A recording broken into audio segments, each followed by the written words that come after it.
Bueno, en este segundo video voy a continuar con el desarrollo de las características que había comenzado a presentarles en el video anterior, con la finalidad de que a lo largo del recorrido de este video podamos completar por lo menos aquellas características más destacadas, que como dije, les ayudan a entender a ustedes mejor la manera en la cual se comportan los sistemas.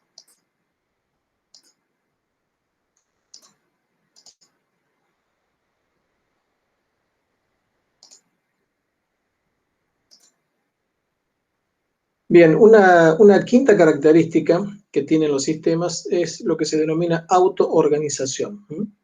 La autoorganización básicamente hace referencia a la capacidad que tienen los sistemas de evolucionar de una manera autónoma, sin la necesidad de un control central, y que da lugar a la emergencia de una forma espontánea de un nuevo orden, de una nueva estructura y de un nuevo funcionamiento del sistema. Esto va a ser un elemento muy importante porque la autoorganización, ya vamos a ver, vinculada particularmente a la emergencia, va a dar lugar a unas propiedades y unos comportamientos que muchas veces nos van a desorientar, digamos, en términos sistémicos, y que no van a ser explicados, ¿no? Y esto es el aporte posiblemente, lo nuevo que trae para nuestra comprensión la idea de autoorganización, no van a ser explicados a partir de una intervención externa del sistema, ¿no?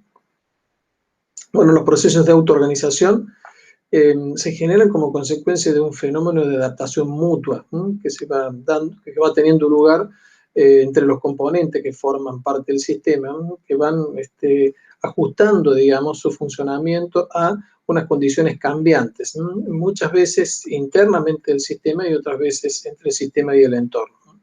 Hay tres elementos que van a estar presentes en este fenómeno, en estos procesos de autoorganización. Por un lado, una cierta comunicación entre los elementos que constituyen el sistema. Por otro lado, una selección acerca de en base a esta comunicación, una selección por parte de los componentes del sistema sobre la manera en la cual se van a desempeñar. Y finalmente, una adaptación o una adecuación del comportamiento de cada componente individual al comportamiento de conjunto. Va a ser importante, como dije recién, entender esta característica de autoorganización que tienen los sistemas complejos, no solamente porque nos van a permitir entender la posibilidad de que surjan comportamientos colectivos que no están siendo o no son controlados, digamos, por un actor en particular, sino porque muchas veces estos fenómenos de autoorganización van a o promover cambios dentro del sistema o eventualmente resistir la posibilidad de que se impulsen cambios dentro del sistema. Es decir que los fenómenos de autoorganización, como digo, ayudan a entender esta particularidad que tienen los sistemas y puede tener esta doble función, ¿no? Una función promotora del cambio o una función, de algún modo, inercial de resistencia a los cambios, ¿no? Bien, algunas de las características que tienen estos sistemas, ¿no? La autoorganización es un proceso que se da a través de lo que se denominan actos de comunicación, ¿no? Esta comunicación puede ser verbal, puede ser escrita, puede ser electrónica, puede ser química, puede ser de otro tipo, pero es una comunicación que mantiene los componentes del sistema entre sí y eventualmente los componentes del sistema con el entorno. Por ejemplo, estos actos de comunicación se pueden manifestar en el caso de las personas cuando intercambian información referente a una cuestión específica, un problema, un fenómeno, ¿no? Que les permiten a cada uno de ellos considerar alternativas y eventualmente ajustar su comportamiento en función de esa preferencia que tienen y del comportamiento que toma el resto, ¿no? Esto también se da en el ámbito de las ciencias naturales, ¿no? En el mundo natural, ¿no? Por ejemplo, las hormigas utilizan para comunicarse entre sí una sustancia que se denominan feromonas, ¿no? Que son como una señal química que segregan a partir de unas glándulas exócrinas que tienen, que les permiten coordinarse y les permiten de algún modo mandarse mensajes entre sí para identificar dónde se encuentra el alimento y eventualmente la manera en la cual tienen que comportarse colectivamente, ¿no? Solamente estos dos ejemplos para señalar la manera en la cual esta comunicación puede tener lugar entre los elementos constitutivos del sistema. Una de las características, uno de los componentes de este fenómeno de autoorganización. Pero también la autoorganización implica la selección de alternativas posibles que permiten adaptarse a las condiciones cambiantes del sistema.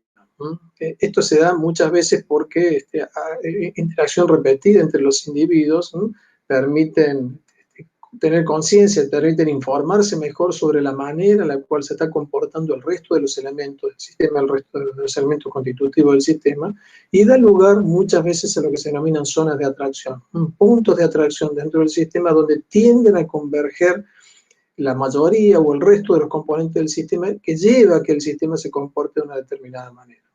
También es necesario reconocer como una tercera característica la influencia que algunas unidades pueden tener sobre otros componentes del sistema.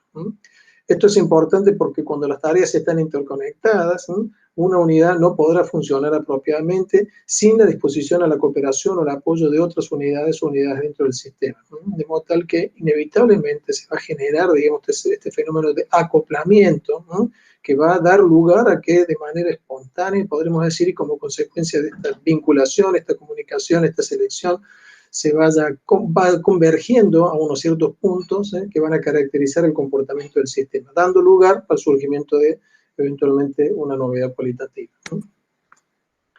Hay quienes señalan que los procesos de autoorganización tienden a manifestarse de manera más nítida cuando el número de actores que constituyen el sistema tiende a crecer, cuando el número de interrelaciones entre los actores del sistema se multiplica y cuando se puede identificar lo que se denomina sesgo de elección entre los actores. Es decir, que van a preferir, entre un conjunto de alternativas, van a tender a preferir el mismo tipo de alternativas. Esto va a dar lugar a que, como dije recién, se ponga en marcha, digamos, y se cristalice este fenómeno de autoorganización. Como un elemento complementario, estos sistemas se los tiende a denominar sistemas NK, sistemas en donde la autoorganización tiende a hacerse evidente.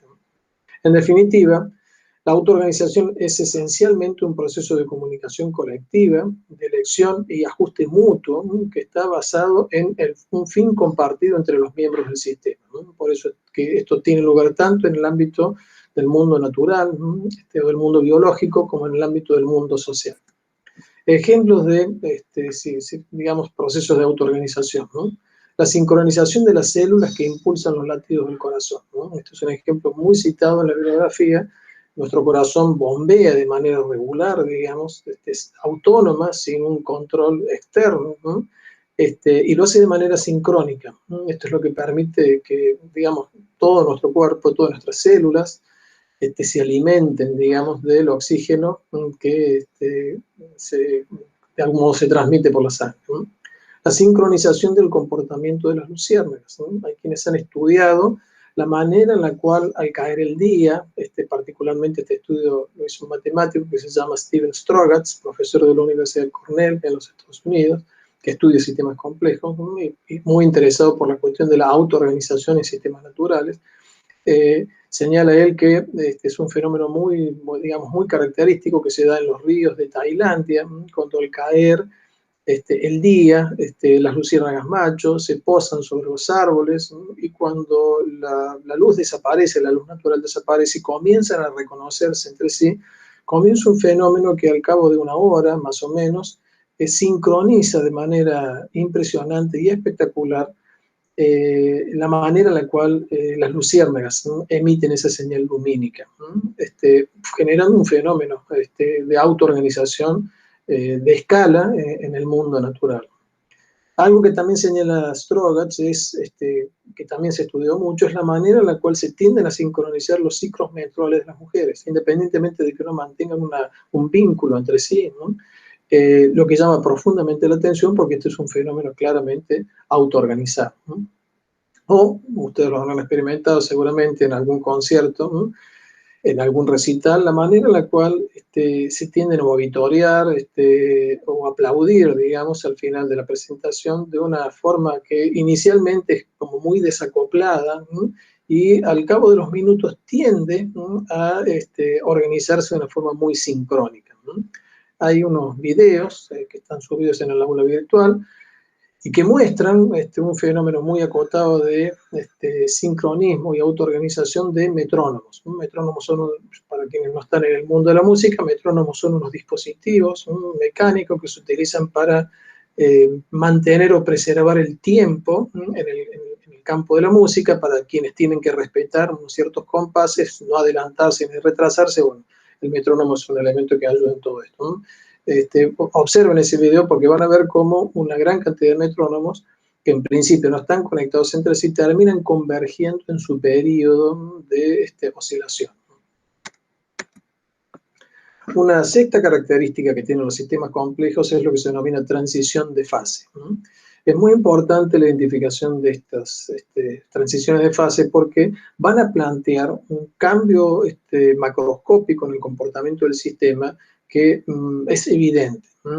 Y va a ser muy importante primero entender la existencia de estas transiciones de fase y luego identificarlas, porque las transiciones de fase van a implicar que eventualmente el sistema o los sistemas pueden atravesar, no todos los sistemas atraviesan transiciones de fase, pero en aquellos casos que sí lo hacen, pueden atravesar por distintos estadios, cada uno de los cuales va a implicar una configuración distinta del sistema, en donde el comportamiento del sistema puede ser radicalmente distinto. De modo tal que entender la posibilidad de que haya transiciones de fase que surgen de manera espontánea y que dan lugar a un macro comportamiento nuevo del sistema a partir de, digamos, la interrelación de los componentes es francamente muy importante, ¿no? Por ejemplo, ¿no? Esto es algo cotidiano que ustedes seguramente lo han experimentado, ¿no? Cuando nosotros calentamos el agua y llega a los 100 grados, el agua cambia de estado líquido al estado gaseoso, ¿no? Son las mismas moléculas, en el estado líquido estas moléculas tienen algún tipo de vínculo entre sí, en el estado gaseoso prácticamente pierden esos vínculos y eso es lo que uno ve cuando observa, digamos, después de los 100 grados que el agua se evapora, ¿no? Cambió el estado del agua, ¿no? Algo similar ocurre si la enfriamos, ¿no? Por debajo de los 0 grados, esas moléculas que mantienen un cierto vínculo en el estado líquido, se asocian de una manera sorprendente porque se asocian formando hexágonos, siempre son hexágonos, de manera autónoma también, dando lugar, en este caso, fíjense, a un fenómeno de autoorganización, a la emergencia también de algo nuevo, un estado nuevo, como producto de ese cambio de fase. Esto es muy importante porque claramente las leyes que regulan el comportamiento del agua en estado sólido, líquido, gaseoso, son totalmente distintas. Esto nosotros lo podemos entender muy bien y de hecho se puede experimentar en el laboratorio. Y nos debería llamar la atención porque claramente si hacemos referencia a sistemas sociales o a fenómenos sociales que tienen un comportamiento sistémico, que presumimos que ha atravesado a lo largo de varias fases, podría ser paradójico que si no comprendemos esto, intentemos actuar en una fase más evolucionada del sistema con herramientas o conceptos que eran tal vez adecuados o propios para una fase anterior.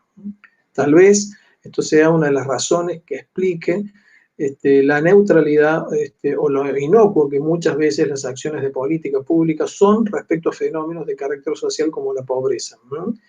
O el desarrollo económico o la segregación urbana, ¿no? En donde claramente ha atravesado este fenómeno a lo largo de décadas, una serie de fases que posiblemente ha implicado, digamos, una reconformación de la manera en la cual los componentes del sistema se relacionan entre sí, dando lugar a un comportamiento colectivo totalmente distinto, que como no lo comprendemos bien, intentamos abordarlo con herramientas que posiblemente, herramientas de política que posiblemente son o eran más adecuadas a una fase previa del sistema.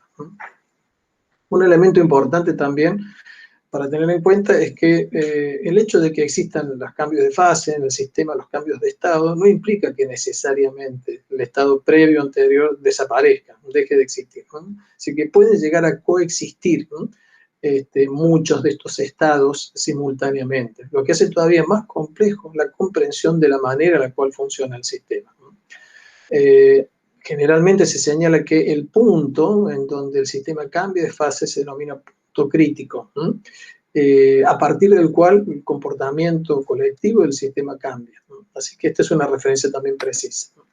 Ejemplos de cambios de fase, ¿no? Por ejemplo, los patrones de segregación residencial, eso lo vamos a ver con más detalle en el video, en los videos de la semana que viene, ¿no?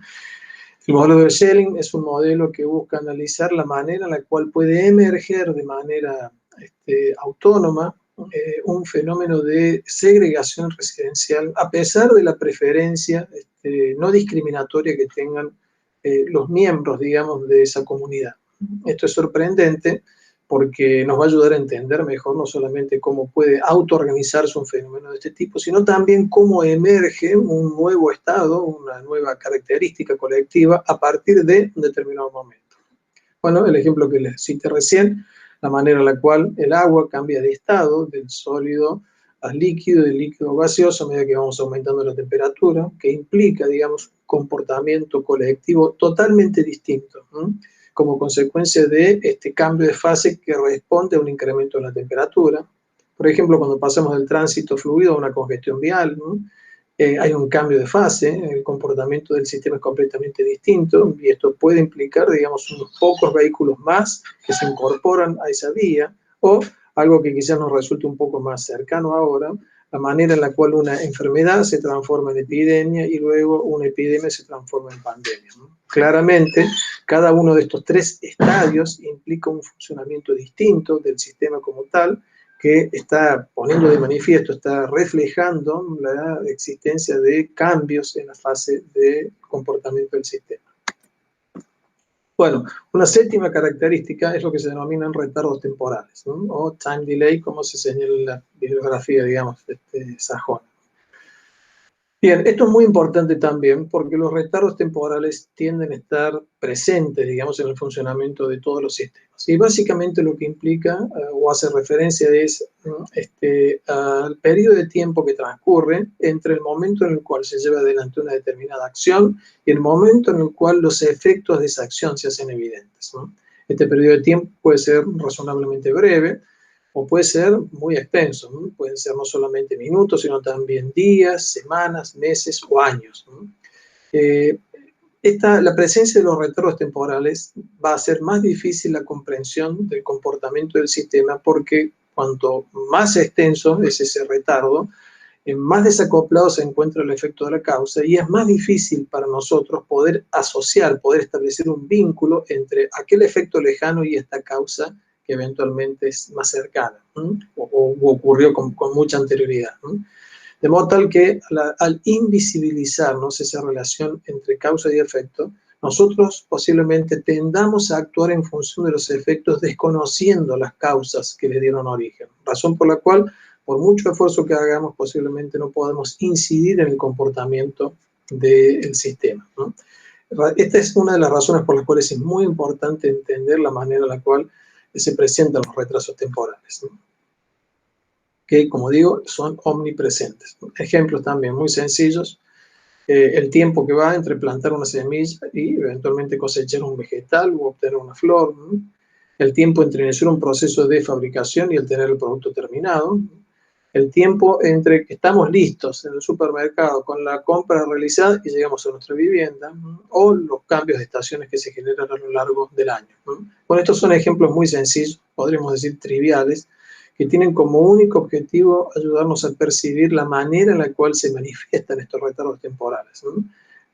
Bueno, insisto, cuando muchos fenómenos sociales se encuentran caracterizados por la presencia de ciclos de retroalimentación que tienen, entre otras características, retardo temporal, es muy difícil para nosotros comprender la manera en la cual cada uno de los componentes del sistema se va vinculando con el resto y va dando lugar a que emerja, ¿no? Un comportamiento colectivo que muchas veces nos sorprende y nos desorienta completamente.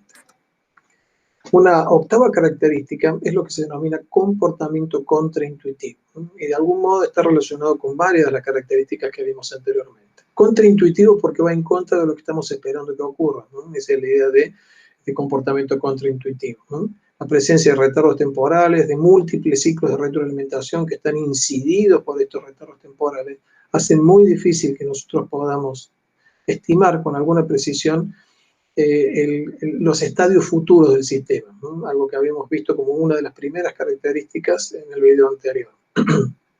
Bien, esto hace muy difícil entonces que nosotros podamos identificar la manera en la cual va a evolucionar el sistema y tengamos presupuestos que las más de las veces son equivocados acerca de lo que van a constituir esos estadios futuros del sistema, ¿no? Esto conspira contra nuestra posibilidad de abordar el sistema y eventualmente corregirlo cuando el resultado o los resultados están arrojando impactos o consecuencias que son no deseables o son negativas, ¿no? Posiblemente esta sea también una de las razones por las cuales las políticas que se llevan adelante o que se implementan para abordar cierto tipo de fenómenos sociales no den los resultados esperados, ¿no? Ejemplos de comportamiento contraintuitivo: la paradoja de Jevons, ¿no? Jevons fue un economista británico que vivió en el siglo XIX y que, bueno, estudiando el consumo de carbón que se generaba plena revolución industrial como consecuencia del desarrollo de la máquina de vapor, observó que a medida que más se perfeccionaba la tecnología para la producción de vapor con estas máquinas que tenían como principal insumo el carbón, y tendían cada una de ellas a consumir individualmente menor cantidad de carbón porque eran más eficientes, el consumo global tendía a aumentar, ¿no? Entonces, esto se conoce como paradoja de Jevons porque señala que a medida que aumenta la eficiencia en el uso de un determinado recurso, producto de una nueva tecnología, ese recurso tiende a consumirse cada vez más, ¿no? Algo que iría en contra de lo que pensamos, porque uno podría intuir, si la tecnología es más eficiente, debería haber un menor, digamos, uso de ese recurso, ¿no? Sin embargo, en el agregado esto resulta exactamente al revés. Un segundo caso es el estudio de Zahavi, lo que se conoce como constante de Marchetti. Zahavi fue un ingeniero civil que en la década de los 70 estudió los fenómenos de congestión vial que se estaban produciendo en los Estados Unidos como consecuencia de la masividad en el uso del automóvil, ¿no?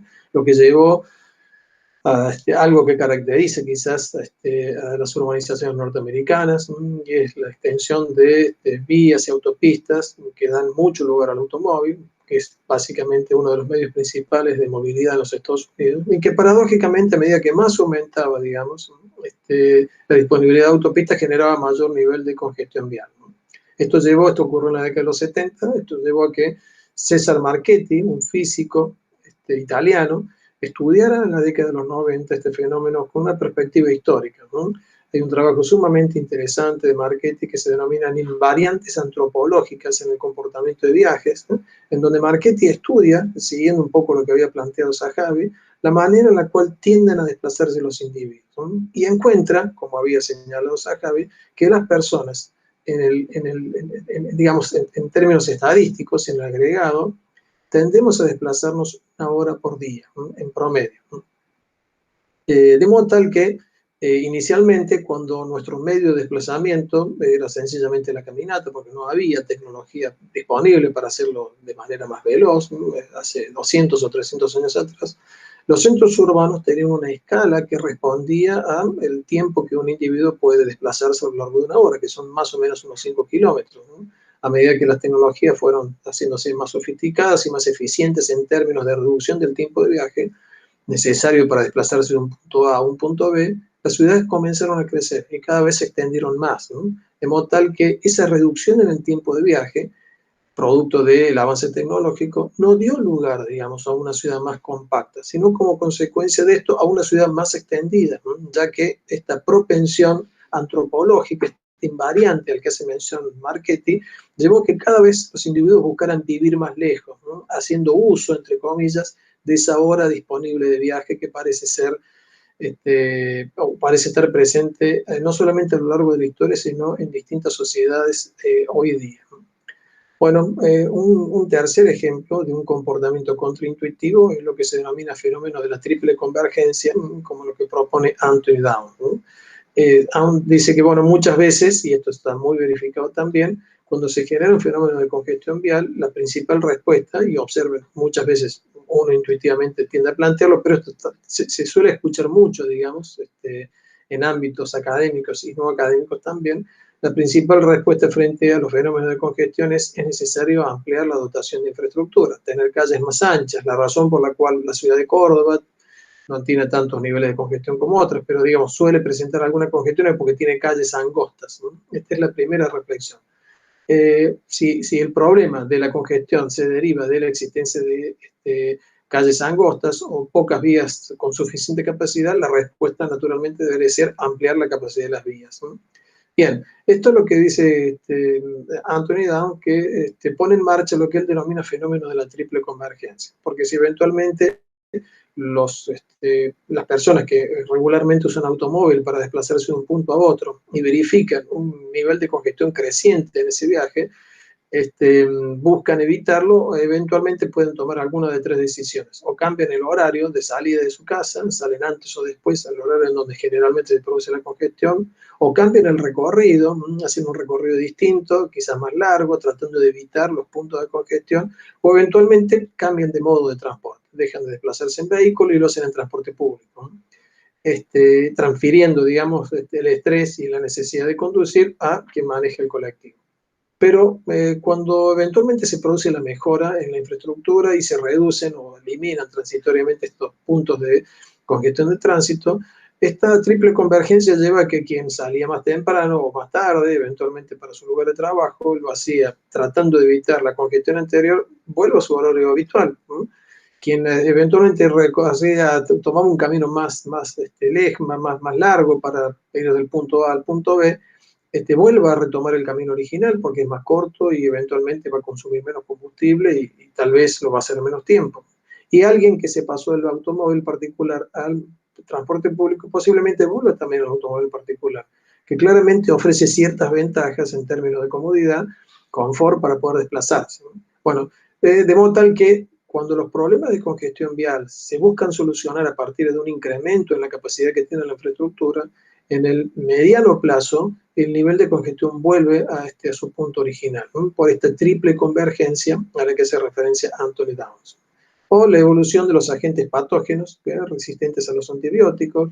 Los antibióticos se comenzaron a desarrollar en la década de los 50 y fueron toda una revolución porque permitieron tratar enfermedades que antes eran muy difíciles, pero el uso masivo y generalizado de los antibióticos dio lugar al surgimiento de superbacterias, que tienen una capacidad extraordinaria de resistencia a los antibióticos. Como consecuencia, digamos, de la discontinuidad en la inversión para el desarrollo de nuevos antibióticos o de nuevos tratamientos, muchas de las enfermedades que habían sido dominadas o controladas a partir del desarrollo de los antibióticos parece que están volviendo, como consecuencia, digo, del surgimiento de estas superbacterias.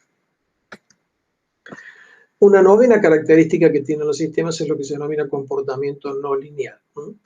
El comportamiento lineal se da cuando hay una cierta proporcionalidad entre la acción y la respuesta, ¿no? Y es lineal porque uno puede graficar el sistema de ejes coordenados, ese comportamiento, esa acción y esa reacción a través de una línea recta, ¿no?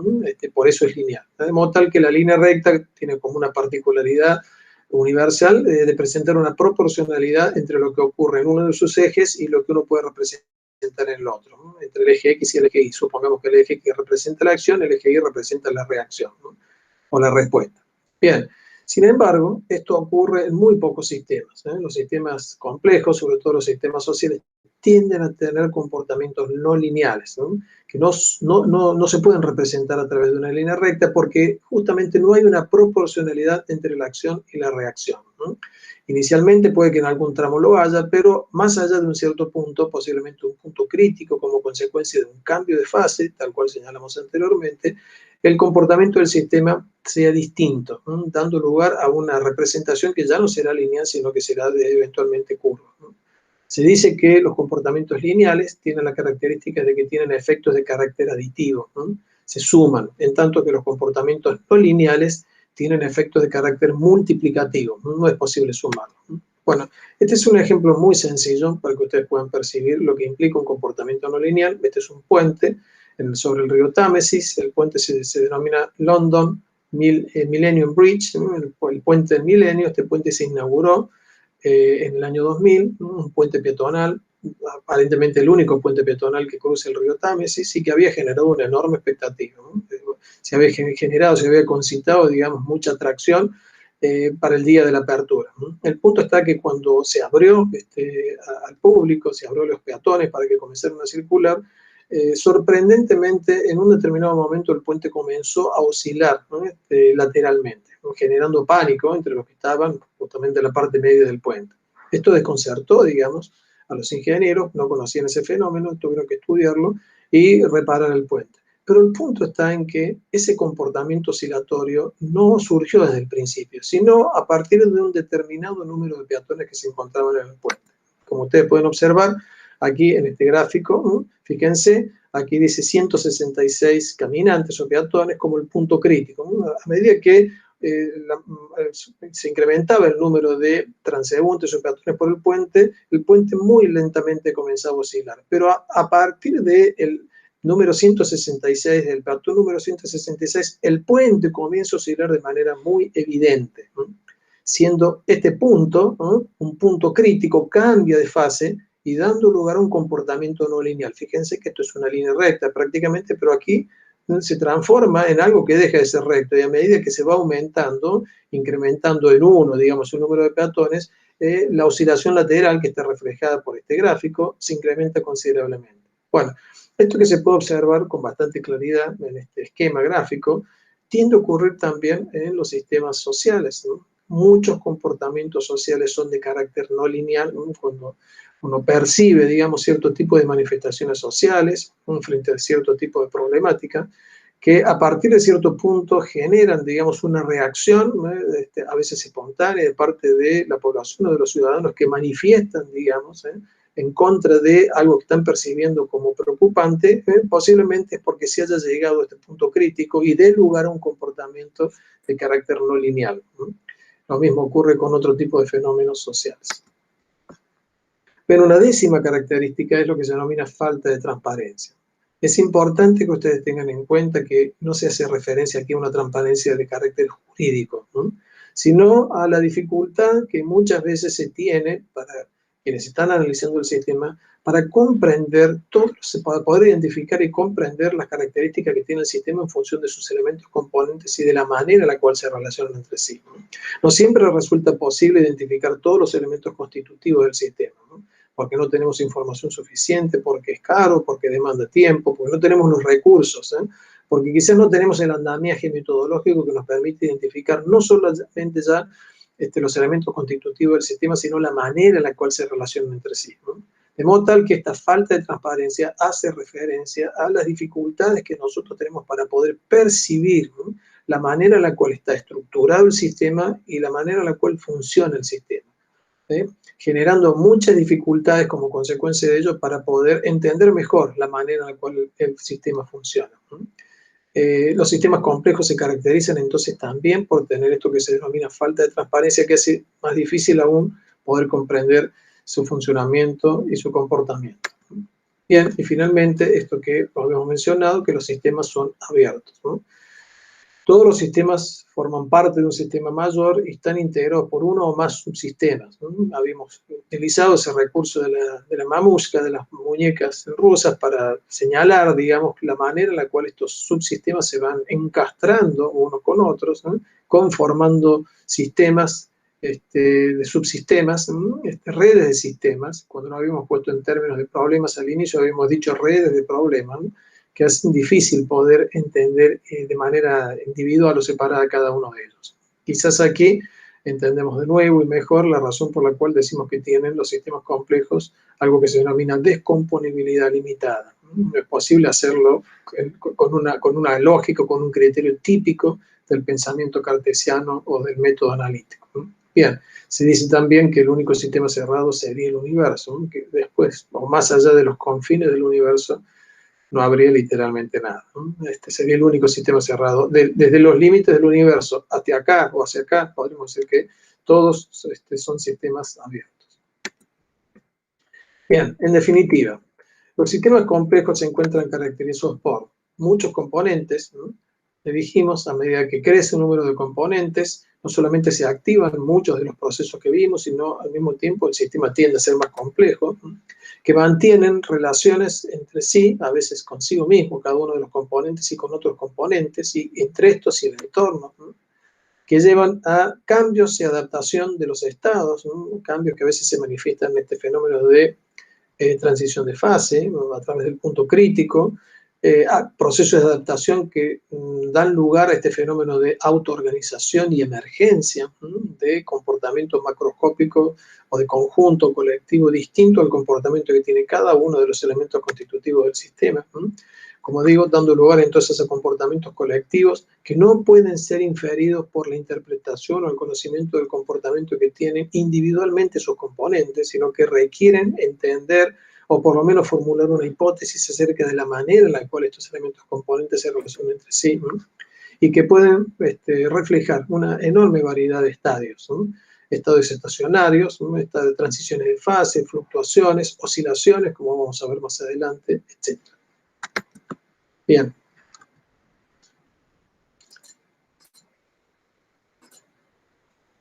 En definitiva, estas son las principales características que presentan los sistemas complejos, que nos ayudan a entender mejor algunos de los aspectos que tienen los mismos y que son necesarios comprender para poder aprovechar, digamos, la perspectiva sistémica orientada a una mejor comprensión de la manera en la cual funcionan los sistemas complejos y sobre todo, como dije en el video anterior, identificar las ventanas de oportunidad a partir de las cuales es posible intervenir en los sistemas, ¿no? Con el afán de potenciar aquellos comportamientos que son deseables y modificar aquellos que son no deseables.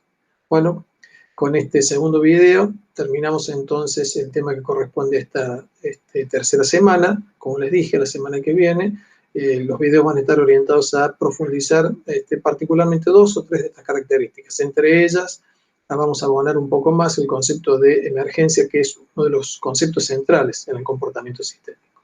Muchas gracias.